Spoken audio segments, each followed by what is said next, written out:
So, panibagong video para dito kay Kevin Kiambao ang tatalakayin natin. Tinanggihan ni Kevin ang offer sa kanya ng KBL na 37 million sa 2 years contract sa liga na yan.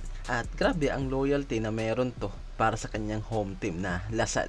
At talagang di nga raw agad nasilaw itong si Kevin Kiambao sa offer na yan ng Pro League na maaring mas lalong magpakilala pa sa kanya Overseas League at ang multi-million offer sa likod nga raw nitong si Kevin Kiambao. Pero pwedeng may iba pang araw na dahilan ang bagay na yan sa pagtanggi niya. Tara't pag-usapan natin yan. Hindi nga tayo nagkamali na talagang minamatyagan na ng mga Asian League itong Pinoy prospect natin mula sa Gilas hanggang sa Strong Group na sobrang ganda ng performance sa pinakita nito. Talaga nga naman na pag-aagawan ito sa Asian League. Hindi na nakakapagtaka yan dahil sobrang ganda ng laro na pinapamalas niyan. Hanggang sa makuha nga nito ang kampyonato para sa Lasal at makuha nga nito ang titulo na most valuable player sa taon na to ng UAAP. At ayon nga dito sa Spin PH na talagang tinanggihan nga raw nito ang lulang offer sa kanya ng Sono Sky Gunner na 375,000 USD sa 2 years contract nga raw nito para sa team na yan at may 1 year option pa para sa Sono Sky Gunner. So ano nga kaya ang dahilan nitong si KQ sa pagtanggi niya sa malaking offer na yan ng KBL? Una nga raw, mas pinili nga raw nito ang institusyon na pinanggalingan niya, ang Lasal. Higit sa pansarili nga raw nitong kagustuhan dahil talagang di biro ang offer na yan na tinanggihan nitong si KQ sa KBL.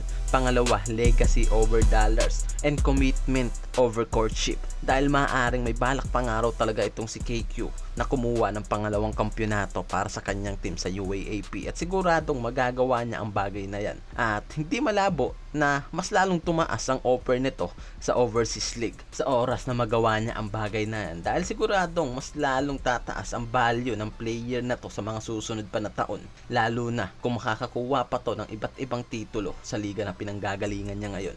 Lalo't bata pa ang wingman na to na isang 6'7" player na di malabo nga raw na sobrang layo pa ng marating nito, mapa Asia League o Europe man yan. At sigurado ako na hindi lang Asia ngayon ang nag-aabang dito kay Kiambao. Biruin mo, nag-average lang naman itong si KQ ng 16.7 points, 10.9 rebounds and 6 assists in 14 games nito sa De La Salle. At nakuha nga nito ang MVP title at nagbigay sa Lasal ng tropeyo ngayong taon. Kaya naman talagang napatunayan nga raw ng player na to na isa rin siya sa napakahalagang player pagdating sa university na to. At kahit pa sa Strong Group PH at Gilas Pilipinas team, isa ang player na to sa tinitignan ni Coach Tim ko na talaga nga naman na malaki pangaraw ang mai-improve ng player na to sa mga susunod. Kaya naman deserve nga raw nito ang mga offer ngayon na nakukuha nito at natatanggap Overseas League.